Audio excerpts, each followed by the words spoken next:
central de este culto, la proclamación de la palabra, yendo a la lectura de la carta a los Efesios en el capítulo 2.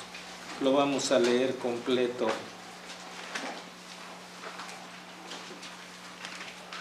Este capítulo 2 lo tengo muy presente, ya tiene, gracias a Dios, mucho tiempo. Empecé como varios de ustedes, yendo con Armando Alducin, donde lo levantaba a uno a hacer una oración para aceptar a Dios, decía él. Y la primera vez que un pastor reformado nos empezó a compartir, este fue el capítulo que nos compartió él.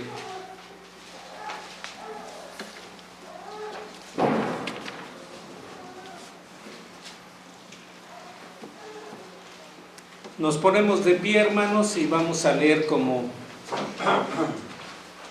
es habitual, y vamos a alternadamente, terminamos unidos en el 22, dice: y Él os dio vida a vosotros cuando estabais muertos en vuestros delitos y pecados, en los cuales anduvisteis en otro tiempo, siguiendo la corriente de este mundo, conforme al príncipe de la potestad del aire, el espíritu que ahora opera en los hijos de desobediencia, entre los cuales también todos nosotros vivimos en otro tiempo en los deseos de nuestra carne, haciendo la voluntad de la carne y de los pensamientos, y éramos por naturaleza hijos de ira, lo mismo que los demás. Pero Dios, que es rico en misericordia, por su gran amor con que nos amó, aun estando nosotros muertos en pecados, nos dio vida juntamente con Cristo. Por gracia sois salvos.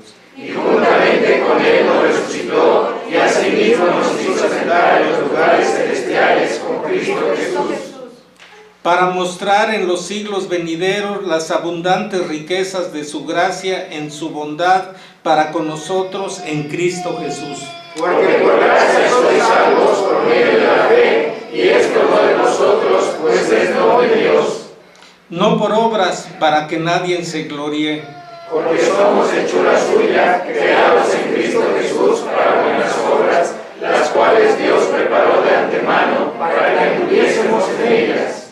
Por tanto, acordaos de que en otro tiempo vosotros, los gentiles, en cuanto a la carne, erais llamados sin circuncisión por la llamada circuncisión, hecha con mano de la carne. En aquel tiempo estabais sin Cristo, alejados de la ciudadanía de Israel y ajenos a los pactos de la promesa, sin esperanza y sin Dios en el mundo. Pero ahora en Cristo Jesús, vosotros que en otro tiempo estabais lejos, habéis sido hechos cercanos por la sangre de Cristo. Porque Él es nuestra paz, que de ambos pueblos hizo uno, derribando la pared intermedia de separación, aboliendo en su carne las enemistades, la ley de los mandamientos expresados en ordenanzas, para crear en sí mismos de los dos uno solo y nuevo hombre, haciendo la paz. Y mediante la cruz reconciliar con Dios a ambos en un solo cuerpo, matando en ella las enemistades. Y vino y anunció las buenas nuevas de paz a vosotros que estabais lejos y a los que estaban cerca. Porque por medio de Él los unos y los otros tenemos entrada por un mismo espíritu al Padre. Así que ya no sois extranjero ni advenedizos, sino conciudadanos de los santos y miembros de la familia de Dios, Edificados sobre el fundamento de los apóstoles y profetas, siendo la principal piedra del ángulo Jesucristo mismo, en quien todo el edificio bien coordinado va creciendo para ser un templo santo en el Señor, en que vosotros también sois juntamente edificados para morada de Dios en el Espíritu Santo.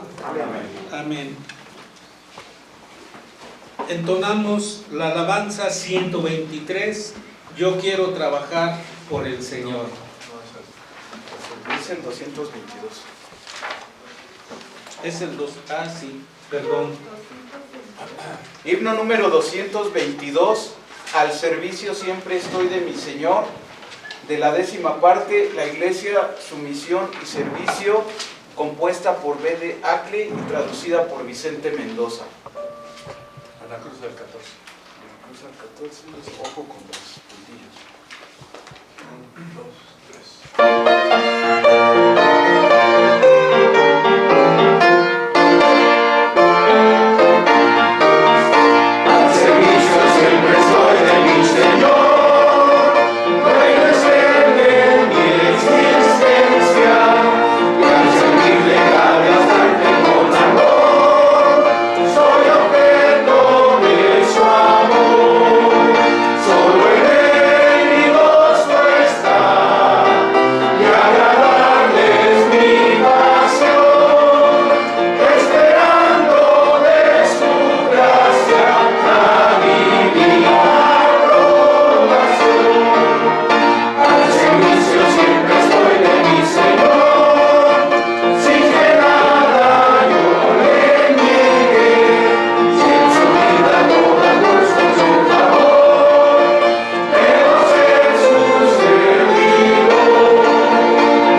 Religioso del trabajo es el tema que nos trae ahora nuestro pastor. Los invito a que así de pie lo recibamos.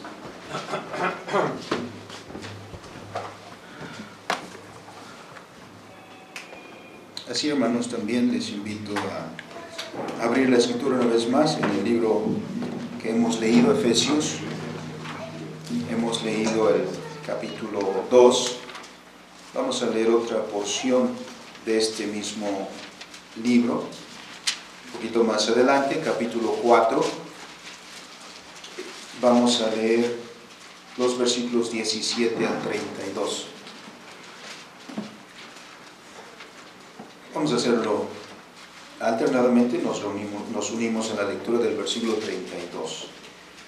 Dice la palabra: esto pues digo y requiero en el Señor, que ya no andéis como los otros gentiles que andan en la vanidad de su mente, teniendo entendimiento de perversión, ajenos de la vida de Dios, por la ignorancia que en ellos hay, por la dureza de su corazón, los cuales después que perdieron toda sensibilidad, se entregaron a la lascivia para cometer con avidez toda clase de impureza. Mas vosotros no habéis aprendido así a Cristo, Si en verdad le habéis oído y habéis sido por él enseñados conforme a la verdad que está en Jesús, en cuanto a la pasada manera de vivir, despojados del viejo hombre que está viciado conforme a los deseos engañosos, y renovaos en el espíritu de vuestra mente, y vestidos del nuevo hombre, creados según Dios en la justicia sagrada de la verdad. por lo cual, desechando la mentira, hablad verdad cada uno con su prójimo, porque somos miembros los unos de los otros. Alegraos, pero no pequéis, no se ponga el sol sobre vuestro enojo. Ni deis lugar al diablo. El que hurtaba amor de más, sino dará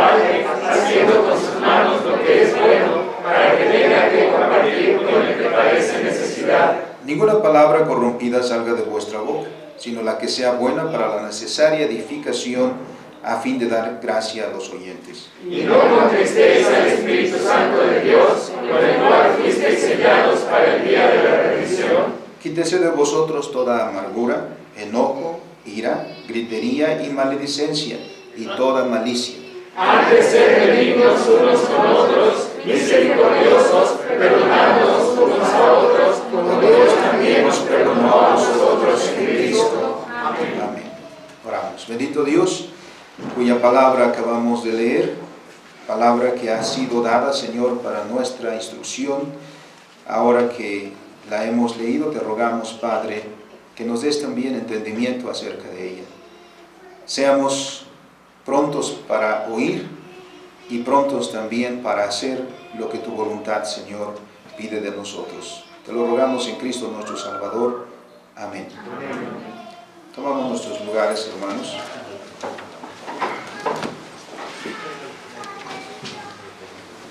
Damos gracias a Dios por la celebración que nos ha permitido tener de el sacrificio de nuestro Señor Jesucristo, un sacrificio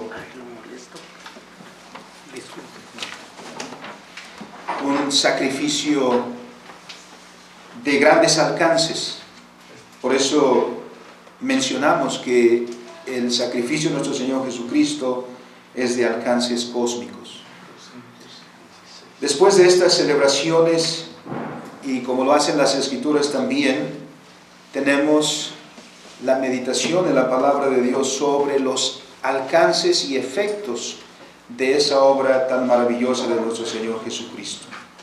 Esto tiene que ver con la visión cristiana que tenemos respecto de las diferentes cosas que forman parte de nuestra vida. Los cristianos podemos y debemos hablar de todos los aspectos de la vida desde la perspectiva cristiana. Podemos hablar y debemos hablar de la música, podemos y debemos hablar de la ciencia, podemos y debemos hablar del arte y del trabajo, que es el tema que nos ha ocupado en algunos domingos ya. No hay ningún aspecto que no debiéramos abordar desde las Escrituras, porque como cristianos somos llamados a vivir la vida en su plenitud para la gloria de Dios. De manera que entonces retomamos hoy este estudio acerca del trabajo, esperando en el Señor que sea de beneficio para todos nosotros, que realizamos diversos trabajos. Como lo hemos dicho antes, cuando hablamos de trabajo, no en primera instancia nos referimos a aquella actividad por la cual se recibe alguna remuneración, sino como trabajo en el sentido muy amplio de cualquier actividad que se desempeñe en el mundo de Dios. Por supuesto, entre ellos, el trabajo que llevamos a cabo cada uno de nosotros y por el cual recibe una remuneración.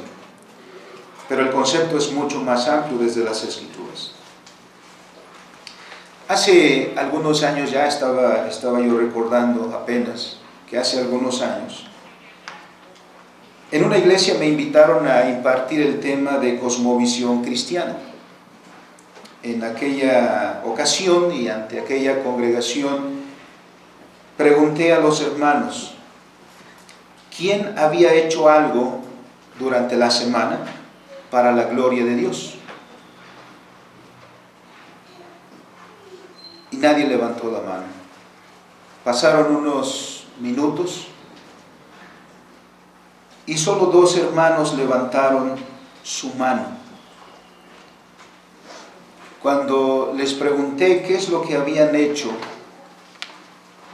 y que habían hecho específicamente para la gloria de Dios, ambos hermanos manifestaron ser carpinteros y me dijeron que en esos días una iglesia cercana les había encomendado la elaboración de un púlpito para su templo. Yo creo que la pregunta por eso se demoró unos minutos, porque pensaron, reflexionaron qué habían hecho para la gloria de Dios. Y bueno, llegaron a este punto. Habían hecho un púlpito que sería útil para una comunidad cristiana en su templo, y entonces dijeron, eso es lo que hicimos esta semana para la gloria de Dios. Esta respuesta evidencia una visión dividida de la vida, una visión escolástica. ¿Qué sucedió entonces con todas las otras actividades que llevaron a cabo? Esas no fueron para la gloria de Dios. En otra ocasión, un joven se acercó a mí para pedir consejo porque me comentó que le gustaba la música. Y me dijo que quería y tenía interés en aprender música porque su objetivo era acompañar los cantos en la iglesia. Y yo le mencioné, si tu interés es la música, ¿por qué no aprendes todo lo que respecta a la música? Que sea esa tu ocupación. Entonces, vete al conservatorio o vete a la Escuela Nacional de Música, aprende música en serio. No unos cuantos acordes para acompañar los himnos. Porque en la división de música sacra, música profana, también estamos manifestando un escolasticismo. La música en sí debe ser para la gloria de Dios. Por eso he dicho en algunas ocasiones que los cristianos no tenemos música cristiana. Lo que tenemos es música cúltica, música para el culto. Pero la música, el concepto de música es mucho más amplio que ese, y que los cristianos deberíamos también desarrollar esta área en su plenitud. No solamente debemos cantar himnos, debemos tener grandes obras de música, como nos han mostrado grandes músicos cristianos en el pasado. Estos dos ejemplos, hermanos, quiero citarlos, porque expresan cuál es nuestra comprensión de lo que hacemos todos los días, en las actividades que todos nosotros estamos involucrados. Porque si nos hicieran otra vez la pregunta, ¿qué hemos hecho para la gloria de Dios? No sé cuál sería la respuesta que diéramos, pero que debemos dar en consonancia con las Escrituras es otra. Porque para la gloria de Dios, como dice el apóstol Pablo, se debe hacer incluso el comer o el beber. Yo quizá esperaba que alguien dijera, bueno, hermano, yo esta semana he cocinado. ¿No? Yo esta semana me he ido de vacaciones. Yo esta semana he aprendido una nueva materia. Yo en esta semana he estudiado algo nuevo. Yo en esta semana he hecho deporte. Porque todas esas actividades en el contexto forman parte de nuestra vida. Y como cristianos, todas esas actividades deben ser hechas para la gloria de Dios. ¿O no el apóstol Pablo, de cuyas palabras estamos citando? Si comes, si bebes y cualquier otra cosa que hagas, hazlo para la gloria de Dios. Pero es muy predominante la idea de que aquello que es religioso o aquella persona que es religiosa es aquella persona que está involucrada con actividades de carácter litúrgico eclesiástico. Es decir, se usa esa palabra para identificar a una persona cuyo trabajo es eclesiástico. Es referencia a los clérigos. Sin embargo, esta concepción es errónea. Cuando hablamos de religión, nos referimos no a esas actividades que caracterizan a la iglesia institucional. Nos referimos, como dice el doctor Van der Waals, el hombre es una muy compleja y dinámica configuración de variedad de funciones dirigidas religiosamente en el centro de todas sus acciones. ¿Suena fácil esta definición? La repetimos. El hombre es una compleja y dinámica configuración de variedades de funciones. ¿Qué quiere decir? Es que el hombre trabaja, estudia, camina, se divierte, duerme, trabaja, estudia, se casa, tiene hijos, etc. Es una variedad de funciones y todas estas están dirigidas religiosamente en el centro de sus acciones, es decir, desde el corazón. Porque el centro religioso del ser humano es el corazón.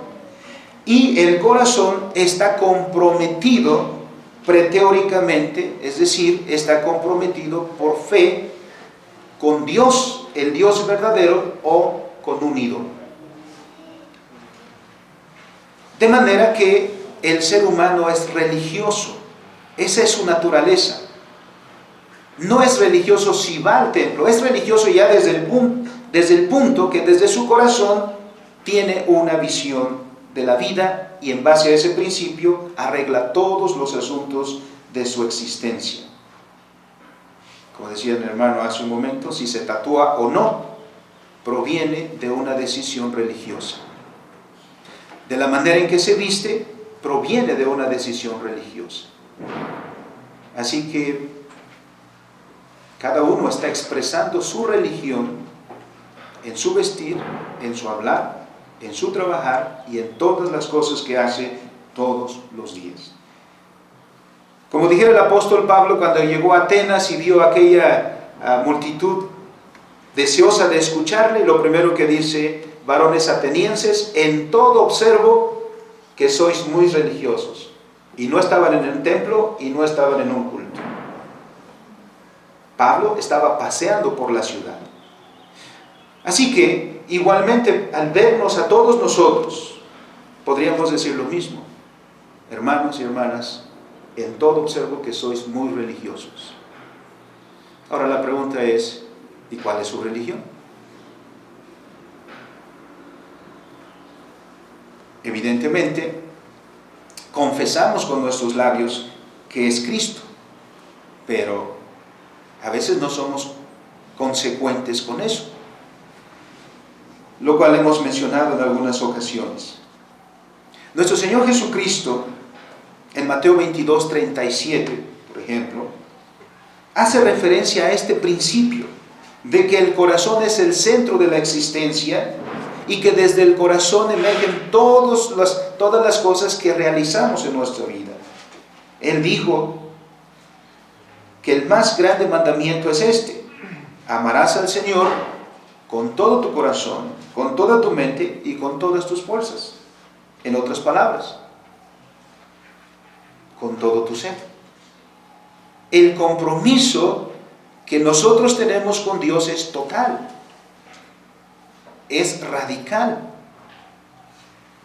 es todo abarcante. De manera que hasta respirar entonces es parte de esa relación con Dios. También dijo el Señor Jesucristo en Mateo 15:19, porque del corazón salen los malos pensamientos, los homicidios, los adulterios, las fornicaciones, los hurtos, los falsos testimonios, las blasfemias, etc. ¿De dónde salen? Salen del corazón. Por eso todas estas cosas también son expresión de la religión de uno, de la religión de la persona que profiere todas estas cosas. Así que, por lo tanto, todo ser humano es profundamente religioso y expresa esa religión en todo lo que hace. Cuando vemos en las Escrituras y cómo ella ve al hombre, miramos que la Biblia habla del hombre en ese sentido. Ve al hombre en toda su vida y en toda su práctica. Ni una sola actividad se considera neutral. Ninguna sola actividad es una expresión vacía. Toda está cargada del compromiso religioso. Es decir, expresa que el hombre ha entregado su corazón a algo o a alguien. Así que es ineludible para nosotros ser religiosos. Somos religiosos y por lo tanto todo lo que hacemos lleva ya ese sello de nuestra religión, porque abarca toda la vida, porque la religión está en el centro de nuestra existencia, en la raíz de nuestra vida, que es el corazón. Y por lo tanto, ningún aspecto queda exento de este principio. Toda actividad, y por ende el trabajo, esa actividad que llevamos a cabo todos los días y de la cual recibimos una remuneración, está calificado por el compromiso religioso del hombre. Así que la fe cristiana no puede guardar silencio ante eso. Así que la fe cristiana no puede hacerse a un lado. Y al revisar la historia vamos a encontrar, hermanos, que los cristianos siempre han manifestado una visión propia en conformidad con las Escrituras de esa actividad que llevan a cabo todos los días. Su santidad, es decir, su pertenencia a Cristo, se manifiesta en eso.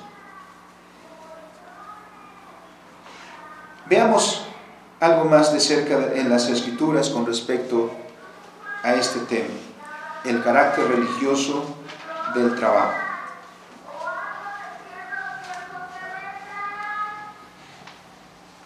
En un momento anterior hablamos ya de la imagen de Dios en el hombre. Y en aquel momento mencionamos que la imagen de Dios no se puede localizar en alguna parte del hombre, así como tampoco en alguna cualidad del hombre, sino enfatizamos que la imagen de Dios abarca al hombre como un todo. Es decir, no podemos hablar diciendo el hombre es portador de la imagen de Dios, sino lo mejor es decir, el hombre es la imagen de Dios. Esto implica que el hombre total fue puesto por Dios en el mundo, como nos dice Génesis 1 y 2, para señorear en el nombre de Él, es decir, como un representante de Dios en el mundo, estando constantemente en sujeción a los mandamientos de Dios y así ejercer todas las áreas de la vida que le fueron encomendadas a Él. En ningún momento entonces dejamos de estar en relación con Dios, a menos que por el pecado nos apartemos de ese Dios y por lo tanto dejemos de reflejarle a Él. El hombre fue creado para esa relación y esta es la primera parte que veremos. El trabajo como mandato de Dios. El trabajo no lo descubrimos nosotros, hermanos, por nosotros mismos. La teoría de la evolución dice eso, que el hombre en el transcurrir del tiempo y por sí mismo descubre el trabajo. No. El trabajo es un mandato de Dios.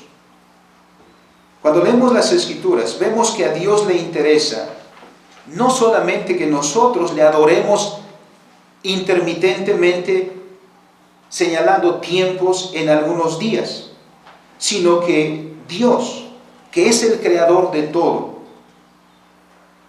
y enfatizamos, de todo, Él asigna al hombre un lugar. ¿Para qué creó Dios al hombre? Para habitar esta tierra. Este es el lugar que Dios hizo para nosotros. Desde el principio, cuando vemos que Dios comienza su obra de arreglar este mundo, ¿no? Separando las aguas de la tierra seca, llamando a la existencia a las plantas, a los animales, los peces, las aves, etc. Está arreglando un mundo en el cual después nos va a llamar a existir a nosotros. Y habiéndonos creado, nos coloca entonces en este lugar que ha preparado para que vivamos. El lugar de nuestra existencia designado por Dios entonces es la tierra. Este no es ningún accidente, no estamos en este mundo por accidente, ni habitamos esta tierra por accidente. Lo hacemos por el determinado designio de Dios. Al colocarnos en esta tierra, nos colocó para darnos una tarea también. Génesis 1:26, Génesis 2:5, Génesis 2:15, Salmo 8, nos dice cuál es la tarea que Dios ha encomendado y que se puede resumir en lo siguiente: cuidar y desarrollar la creación. Esa fue nuestra encomienda: cuidar y desarrollar la creación. Se resume en Génesis 2:15. Entonces tomó pues Dios al hombre y lo puso en el huerto del Edén para que lo labrara y lo guardara. El hombre entonces es alguien que ha sido llamado a la existencia por Dios, y una vez creado lo coloca Dios en el huerto del Edén, que es el principio de su vida en la tierra, y le da esta comisión: cuida y desarrolla el huerto, que es ejemplo de toda la creación. Indudablemente, hermanos, aquí se encuentra como parte esencial de este cometido, cuidar y desarrollar, el trabajo.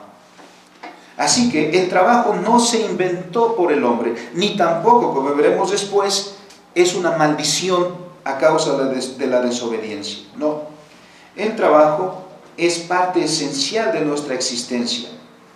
Dios nos llamó para trabajar. Es más, diríamos que el trabajo es nuestro medio de adoración a Dios. Aunque el término adoración, hermanos, lo reducimos en su significado al culto. E incluso a veces hacemos separación entre cantos y cantos. Hay algunos cantos que son de alabanza y hay otros cantos que son de adoración. No, la vida misma es adoración. La vida misma debe vivirse postrados delante de Dios, viviendo bajo el señorío de Dios.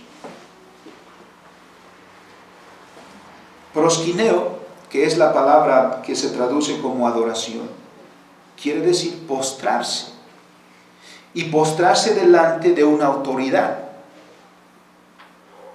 Si nosotros nos hemos postrado ante nuestro Señor, ante nuestro Dios como dueño de nuestra vida, entonces quiere decir que estamos colocando toda nuestra existencia, como dice el apóstol Pablo, a los pies de Cristo, para decirle: señorea, manda en toda mi vida.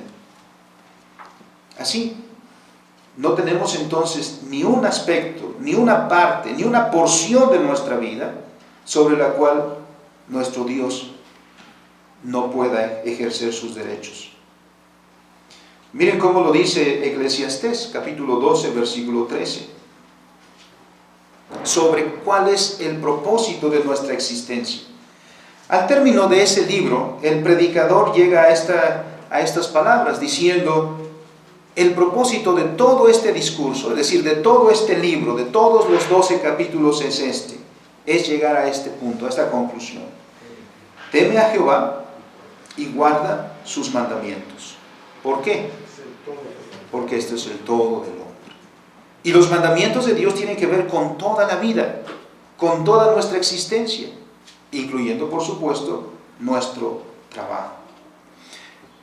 Desde el principio, entonces, por esto que nos enseña la Escritura de la creación, vemos que toda actividad, y Pablo está en concordancia con eso, que toda actividad debe hacerse para Dios.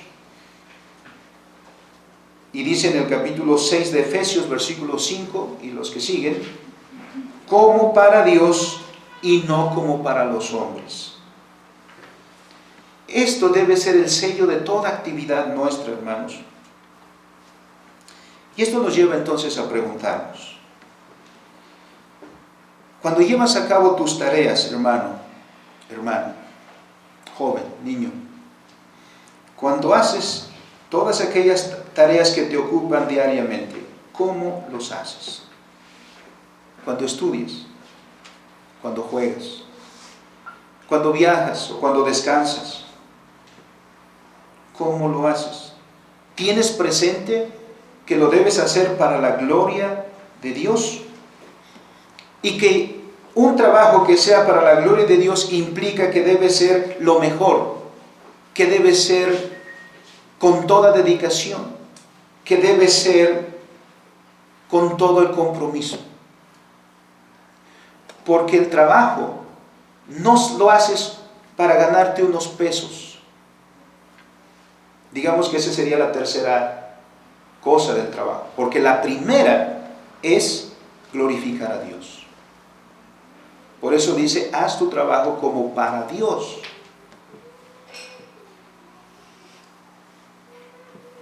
Y no como luego se dice, no hacerlo a la mexicana. ¿Qué significa hacerlo a la mexicana? Alá y se va. Sí, se nota que sí lo sabemos. Somos religiosos. Entonces, un trabajo hecho alá y se va es un trabajo deficiente. Es un trabajo que deja mucho que decir. ¿Acaso al hacer trabajos alá y se va, Dios es glorificado? No. El estudiante que dice, bueno, ya con este trabajo, ya que me ponga el maestro un 6, ya con eso. ¿Está glorificando a Dios? No. Dios seguramente se avergonzará de un hijo así, que hace las cosas a medias, que hace las cosas deficientes, que hace las cosas sin mayor compromiso. No, el trabajo debe llevar este sello de que hagamos lo que hagamos, es para la gloria de Dios. Segundo, el trabajo es para beneficio de tu prójimo, para que tu prójimo sea edificado con aquello que tú haces. Si alguien es panadero, lo primero que debería decir no es voy a hacer pan y haciendo pan me voy a hacer rico. No, sino que es que haciendo pan va a bendecir a aquellos que van a comer de lo que él hace. Y que él debe sentirse gozoso y pleno cuando ve a su prójimo disfrutando ese pan que él hace con toda dedicación. Porque qué feo es que los clientes digan, qué feos bolillos, qué insípidas conchas. ¿No? Lo que están diciendo es un trabajo deficiente, un trabajo mal hecho. En tercer lugar, dice la Escritura, el trabajo y el obrero es digno de su salario. Por supuesto que parte del trabajo es la remuneración, pero no es la premisa. Esa no es el primer punto. Cristianamente, primero, para la gloria de Dios. Segundo, para edificación del prójimo. Y tercero, sí, la ganancia es correcta. Me decía un hermano, creo que estábamos hablando de este tema, y decía un hermano, fíjense que acaban de abrir una panadería no hace mucho. Dice, y hacen un pan riquísimo. Dice, yo llegué allí y el pan es riquísimo y ahora vamos todos los días a comprar nuestro pan ahí. Dice, ¿y sabe qué? Un día me puse a platicar con el dueño sobre las cosas de su panadería y todo eso. Y llegué a saber que era un cristiano. Dice, pero hay otras 3 panaderías en la misma calle. Le decía al hermano, bueno, para que esa panadería permanezca, le toca a usted hacerla permanecer. Porque luego uno dice, bueno, allá los bolillos están más baratos, son más feos, pero están más baratos.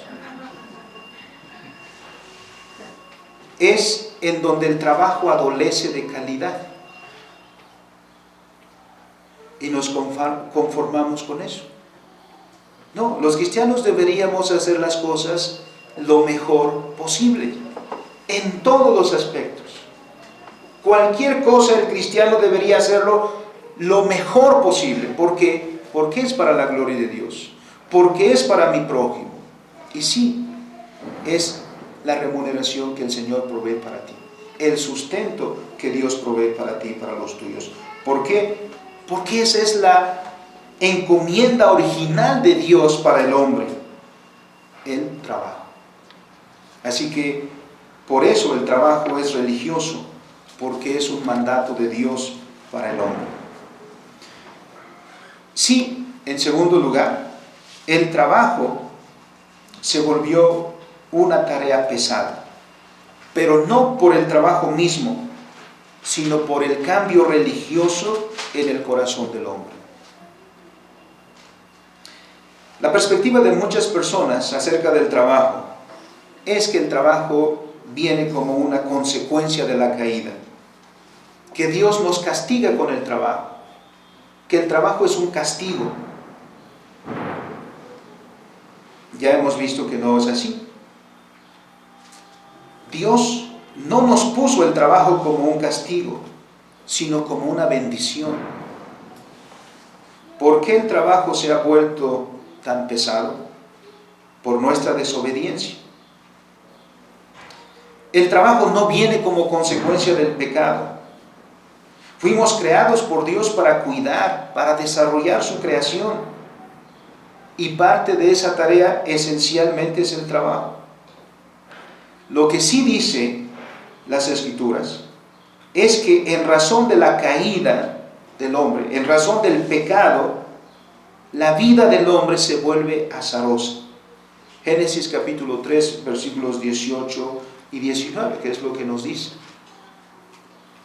Espinos y cardos te producirá la tierra.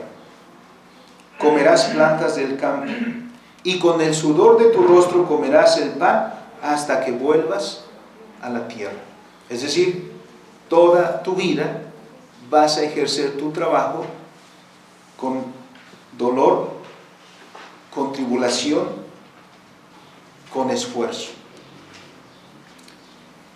Esta no es la declaración por primera vez de que el hombre tiene que trabajar.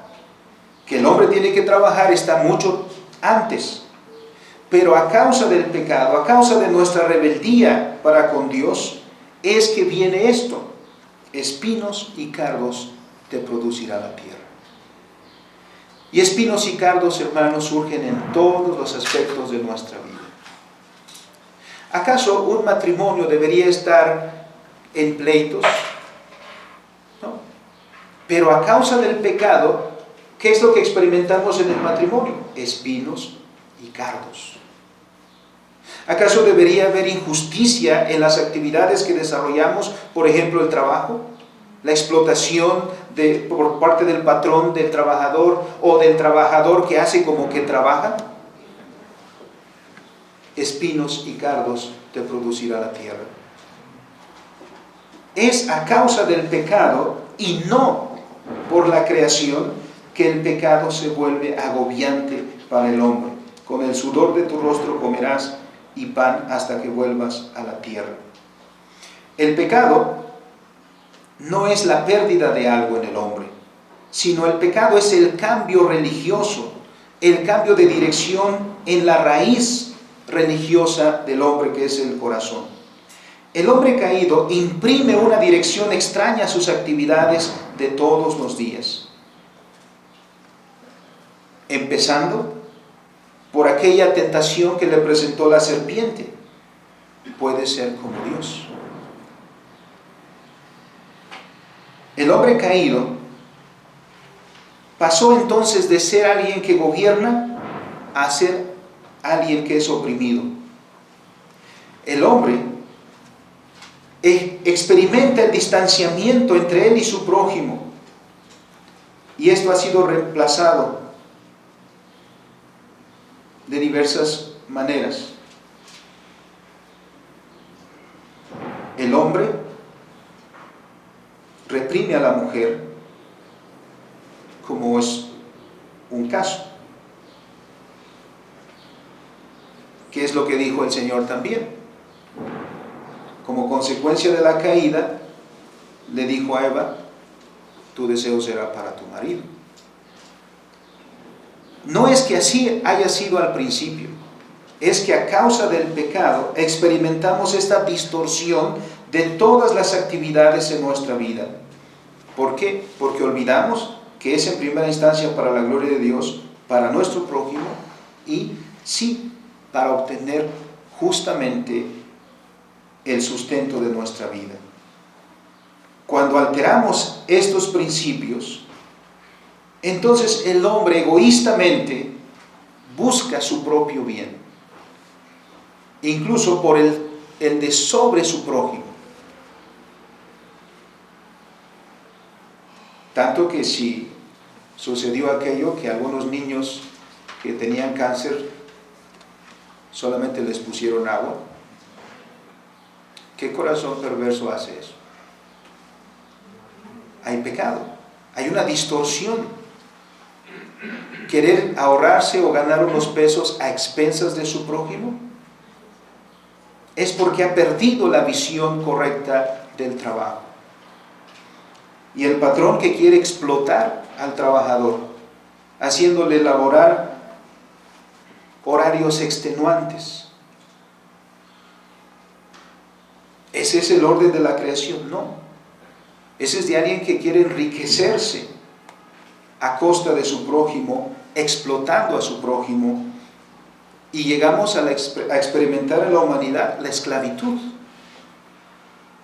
que es la expresión más malvada de este pecado. Podríamos citar, hermanos, muchos otros ejemplos, pero miramos cómo el pecado, que es el cambio de orientación en el corazón, también se experimenta en todos los órdenes de la vida. El hombre se vuelve egoísta, no le interesa más que lo suyo propio. Y eso, como hemos visto, a una costa del bienestar de su prójimo.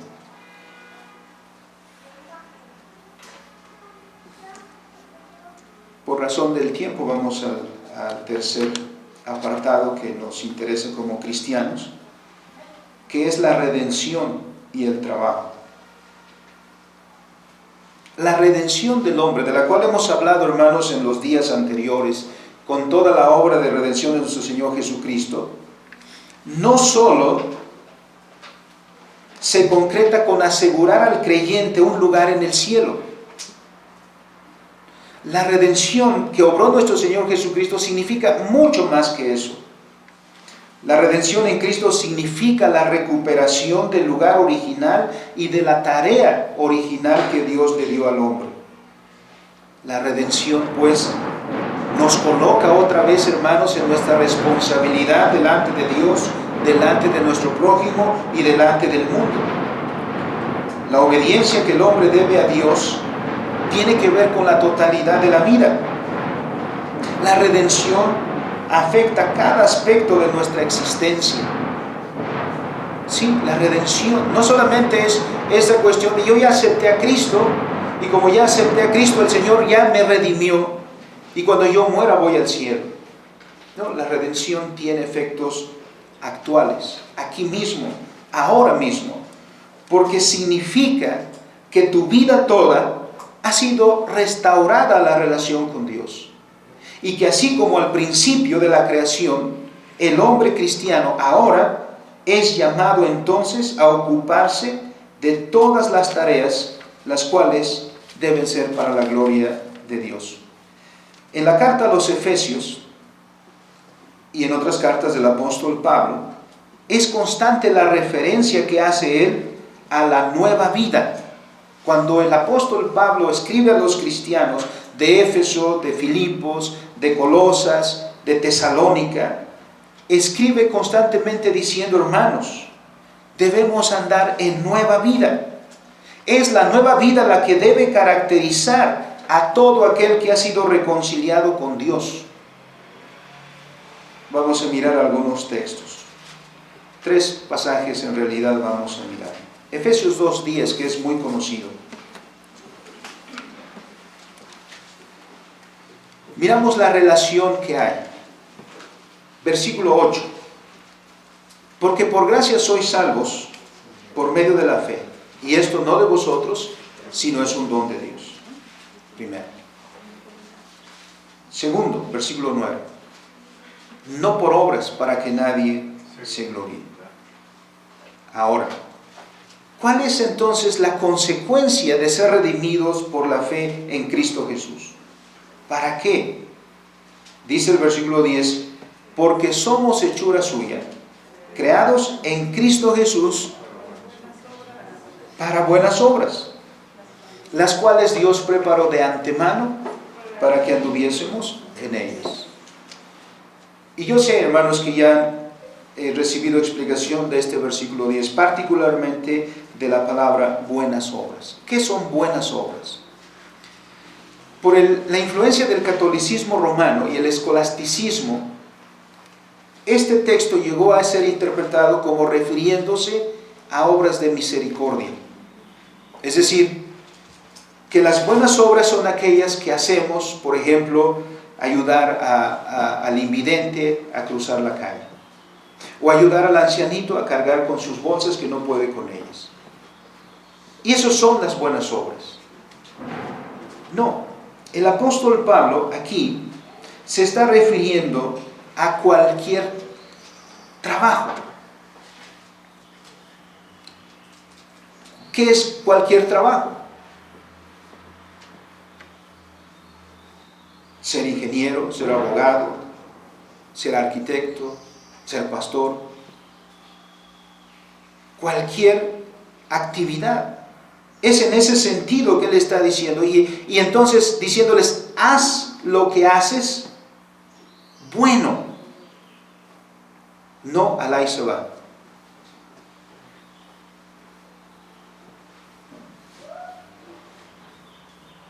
¿Por qué? Porque fuimos salvos para eso. Miren la relación que hay entre lo que hacemos en esa obra buena y nuestra salvación. Fuimos salvados en Cristo Jesús para que nuestra vida ahora transcurra haciendo buenas obras. Y eso implica que el ama de casa, cuando cocina, lo haga también en ese sentido, para la gloria de Dios. No como con disgusto pensando en los glotones que se lo van a comer, ¿no? Sino en Dios que le da esa bendición y que Dios es glorificado ahí y que disfrutará viendo a su familia comer de esos alimentos y escuchar de su esposo y de sus hijos, qué rico, qué delicioso te quedó. En eso Dios es glorificado. Y eso es entonces la vocación a la cual debemos aludir. Pero este es solo un ejemplo. Hay muchísimos otros más. Los que son estudiantes y dicen, bueno, eso el sermón es para los que trabajan, yo no trabajo, yo solo estudio. También se aplica. Porque cualquier trabajo académico que hagas debe llevar también este sello que eres un hijo de Dios y que si eres salvo en Cristo Jesús, entonces tus quehaceres estudiantiles deben ser hechos buenos. Cuando tu profesor diga, mira qué trabajo tan excelente, tan precioso, al decirlo sin saber está glorificando a Dios, porque está reconociendo que lo estás haciendo con algunos compromisos que para Él no son tan manifiestos de dónde está tu corazón, pero sí en lo que Él está viendo. Para eso dice la Escritura que hemos sido salvos.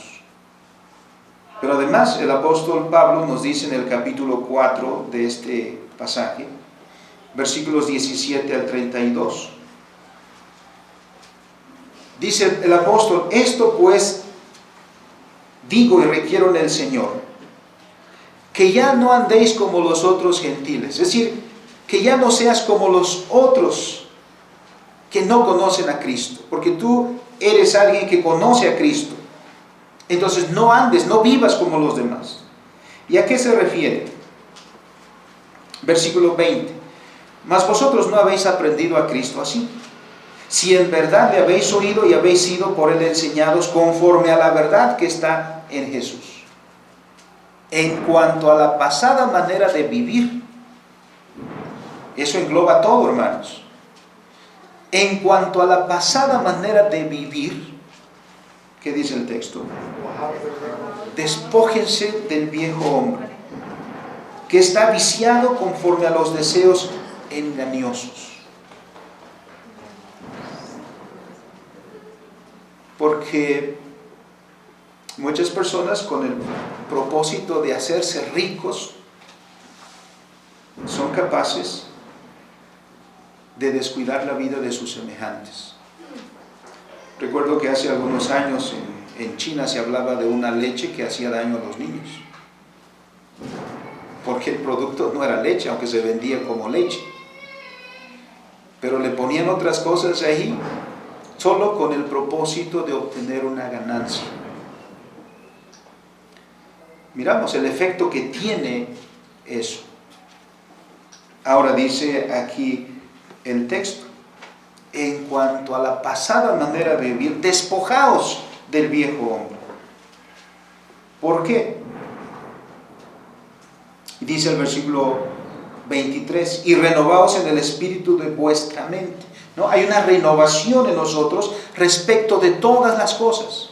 Esa renovación de nuestra mente es aprender a pensar como cristianos. Esto es en contexto de Romanos 12:2 también. De renovar nuestra manera de pensar. ¿Qué pensamos ahora de la vida?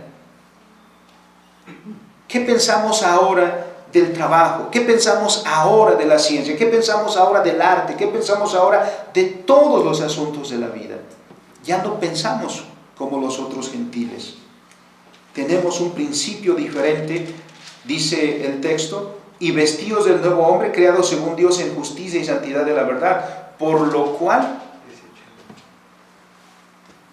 quiten de ustedes toda mentira, y en lugar de eso, miren, hay una diferencia.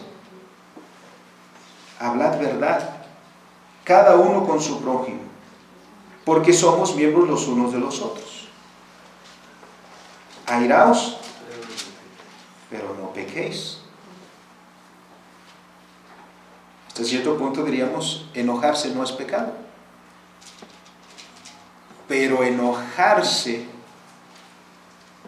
a guardar el rencor, el odio, ese sí es pecado. Dice el apóstol, cambiemos eso, cambiemos ese parámetro. Bueno, a donde quería llegar es al versículo 28. El que hurtaba, no hurte más. ¿Qué mandamiento dice? No hurtarás.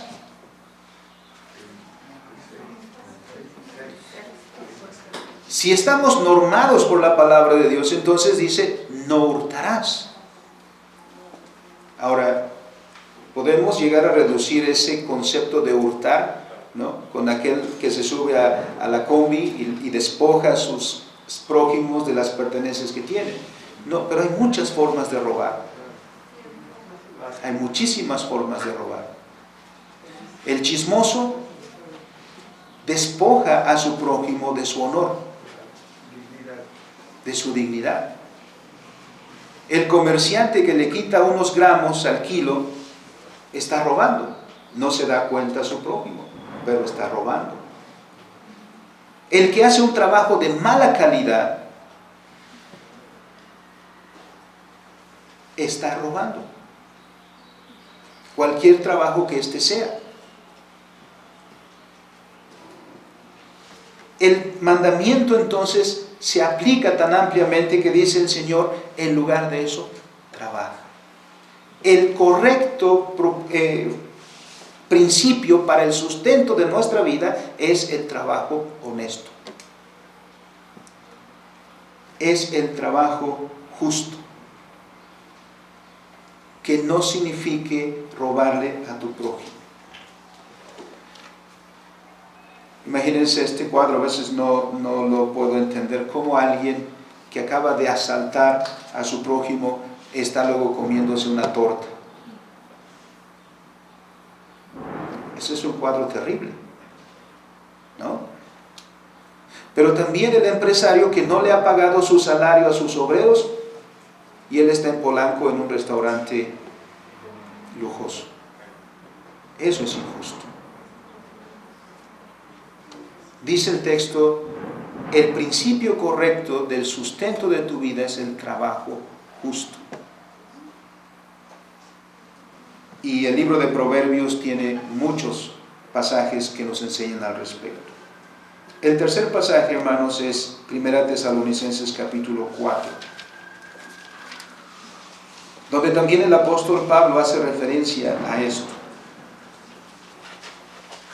Un pasaje paralelo al que hemos leído en Efesios. La vida en Cristo, pero particularmente quiero llegar a los versículos finales, 11 y 12. Dice, y que procuréis tener tranquilidad y ocuparos en vuestros negocios y trabajad con vuestras manos de manera que os hemos mandado.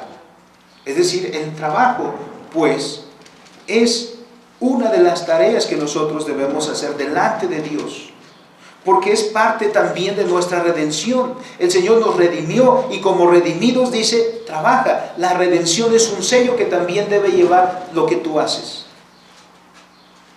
Ocúpate de tus negocios, trabaja con tus manos, dice, de la manera que os hemos mandado.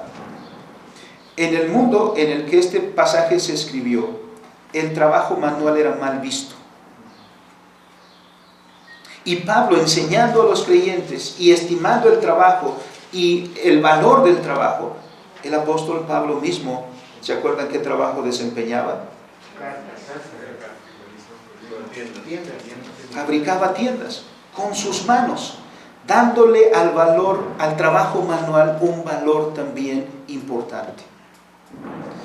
Ningún trabajo es denigrante. Todo trabajo debe ser estimado. Debe ser apreciado el Señor que barre la calle. Debe ser apreciado el Señor que tira la basura. Nunca se debe menospreciar a nadie. El trabajo debe desempeñarse siempre delante de Dios y dando valor a aquellos que lo realizan delante del rostro de Dios para bien de su prójimo y siendo este el medio que Dios ha establecido para nuestro sustento. Diciendo todo esto, hermanos, y hay muchos pasajes más por supuesto, podemos mirar que ninguna actividad nuestra está desligada de nuestro compromiso religioso. En todo eso somos religiosos. Como cristianos, no hay nada que tenga carácter neutral en nuestra vida. Todo cuanto hacemos es expresión de la relación que tenemos con Dios, sea hacia Dios, como es el cristianismo, o sea en contra de Dios, como es la apostasía. Esto no quiere decir, hermanos, que la iglesia institucional deba abarcar todo. La iglesia institucional tiene su propia vocación, su propia tarea delante de Dios. Como iglesia, cada uno de nosotros los cristianos debe asumir su vocación, su tarea, según los dones que Dios le ha dado para desarrollar en su mundo. Hágalo siempre delante de Dios. Y haga lo que haga, hágalo siempre como para Dios y no como para los hombres. Hágalo bien, hágalo lo mejor que pueda. Hágalo también pensando en sus semejantes, que Dios le ha dado la oportunidad de ser bendición a los demás por aquello que usted hace. Y el Señor le proveerá del sustento para usted y para los suyos, porque dice la Escritura, el obrero es digno de su salario. Bendito sea el Señor que nos llama a todas estas diversas tareas y por lo tanto no vivimos una vida separada entre lo religioso y lo secular. Toda nuestra vida es religiosa y toda nuestra vida debe glorificar a Dios. Vamos a orar.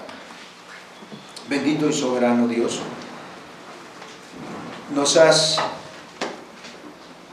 dado tu palabra, Señor, que nos llama a esta reflexión sobre el trabajo. Muy a menudo en derredor de nosotros escuchamos diversas concepciones del trabajo, diversas ideas sobre el trabajo. Aquellos que hacen el trabajo pensando solo en la ganancia que obtendrán, olvidando, Señor, que el trabajo sobre todo es un acto de adoración, porque lo hacemos delante de ti, que es un trabajo de bien para nuestro prójimo también, porque los dones que nos has dado, Señor, han de ser ejercidos en bien de los demás. Y también, Señor, sabiendo que el trabajo que tú nos has dado en tu reino, en tu mundo, tú, Señor, lo fructificarás y proveerás el sustento de cada uno de tus hijos. Gracias, bendito Dios, porque nos has tenido con bien. Gracias, bendito Dios, porque nos das todas estas ocupaciones. De manera que hoy te alabamos en tu casa de oración, hoy elevamos nuestras voces con cánticos, pero el día de mañana también, Señor, con las diversas herramientas que nos das, en las diferentes áreas en las que se desempeñan tus hijos. Ayúdanos pues, Señor, a ver y glorificar tu nombre en todos los momentos de nuestra vida. Que tú seas glorificado, Padre, en el nombre de Cristo Jesús. Amén.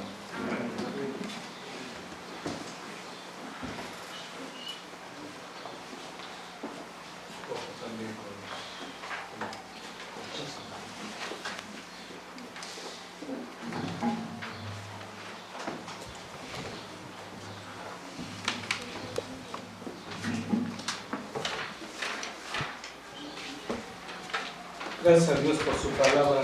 Gracias, pastor. Vamos a entonar ahora el himno. Aquí en el programa dice 123, pero lo vamos a cambiar por el 216, según el hermano Javier Corona. De la 10ª parte, la Iglesia, su misión y servicio, himno 216, Yo quiero trabajar por el Señor, compuesto por Balser y traducido por Pedro Grado.